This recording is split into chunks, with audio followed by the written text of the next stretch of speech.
Hi guys, welcome by my next video. आज हम नया चैप्टर स्टार्ट करने वाले हैं, ट्रिग्नोमेट्री। ट्रिग्नोमेट्री होती क्या है, इसका आपको इसको बेसिक क्लियर होना चाहिए। बेसिक बोले तो एक ट्रायंगल है जिस पर ये बेस्ड है। उस ट्रायंगल का नेम है राइट एंगल ट्रायंगल। आपको पता है पहले से ही। उस ट्रायंगल में होता क्या है, एक बेस होता है, एक परपेंडिकुलर होता है और एक हाइपोटेनस होता है। और जो एंगल होता है इसमें मेन होता है कि वो राइट एंगल होता है। हाइपोटेनस के जो अपोजिट एंगल होता है वो राइट एंगल होता है। तो इन जो साइड्स हैं, इसकी 3 साइड्स हैं और जो इसके एंगल्स हैं 3, उनमें एक रिलेशन है, कॉरस्पॉन्डिंग रिलेशन है।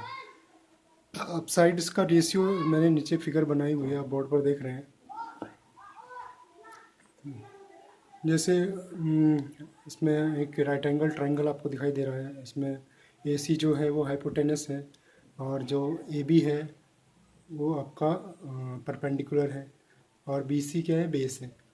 और जो एंगल भी है वो 90 डिग्री का एंगल है। तो ये हमारा एंगल है, हमारा जो ये ट्रायंगल है वो राइट एंगल ट्रायंगल है। तो अब हम इसमें क्या देखेंगे, हमारे पास राइट एंगल को छोड़ के राइट एंगल दो अदर एक्यूट जो हमारे एंगल है उन पर डिस्कस करेंगे। तो एक्यूट एंगल कौन से हमारे, एंगल ए और एंगल सी।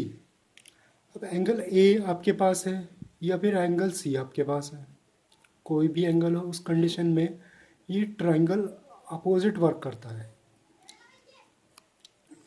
सॉरी, इसके जो परपेंडिकुलर बेस है वो अपोजिट वर्क करते हैं। आई मीन टू से जैसे हमारा एंगल है सी एंगल के लिए जो हमारा परपेंडिकुलर है वो क्या है, इसके सामने सी एंगल के सामने की अपोजिट जो लाइन है ए बी है, वो इसको क्या बोलेंगे, ये क्या है, इसके सामने की परपेंडिकुलर है। जो एंगल सी के सामने का जो परपेंडिकुलर है वो क्या है, ए बी है।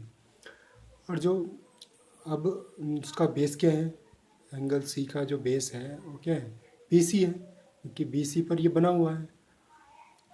तो एंगल सी का जो बेस है क्या हुआ, बी सी, और परपेंडिकुलर क्या हुआ, ए बी।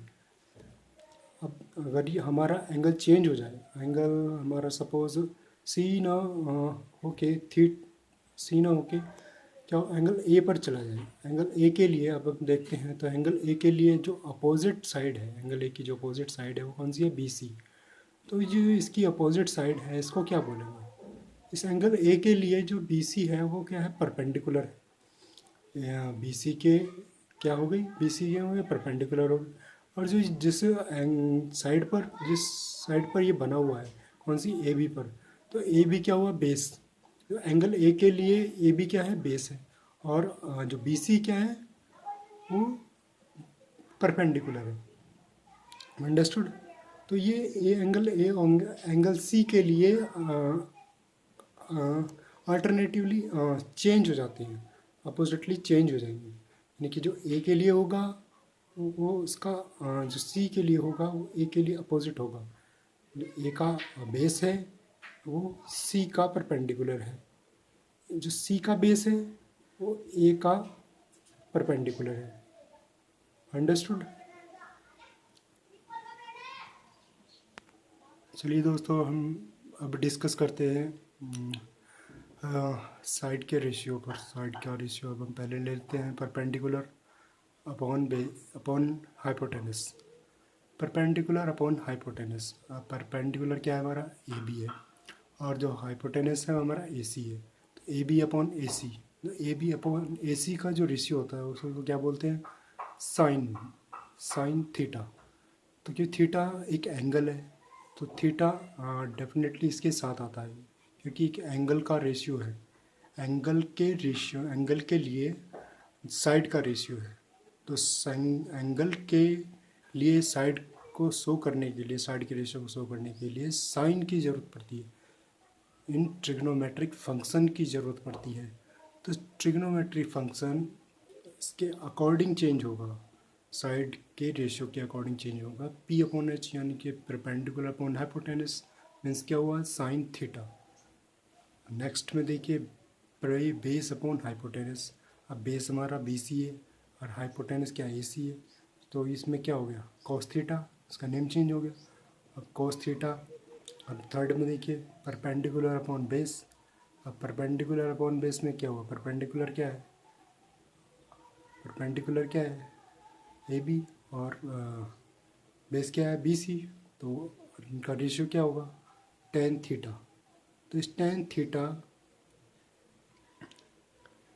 तो हमारे पास थ्री ट्रिग्नोमेट्रिक फंक्शन होंगे। अब ये थ्री ट्रिग्नोमेट्रिक फंक्शन इनके अलग जो three other three three trigonometric function है वो रिप्रोड्यूस करेंगे इनके को। जैसे देखेंगे हम, अगर हम इसको रिवर्स कर दें पी अपॉन एच को, तो एच अपॉन पी हो जाएगा। तो एच अपॉन पी में क्या चेंज हो जाएगा, यानी कि आपका जो हाइपोटेनस है ऊपर ऊपर चला जाएगा और जो परपेंडिकुलर है वो नीचे आ जाएगा, हाइपोटेनस अपॉन परपेंडिकुलर। तो इसको क्या बोलेंगे कोसेक थीटा। तो जो ये साइन थीटा और कोसेक थीटा है ये एक दूसरे के अपोजिट है, ये रिवर्स है। इनमें जो रिलेशन है वो रेसिप्रोकल रिलेशन है, रेसिप्रोकल रेसिप्रोकल रिलेशन एक दूसरे के। वो साइन थीटा अगर कोस थीटा कोसेक थीटा में कन्वर्ट किया जाए तो क्या होगा, साइन थीटा इक्वल टू हो जाएगा 1 अपॉन कोसेक थीटा।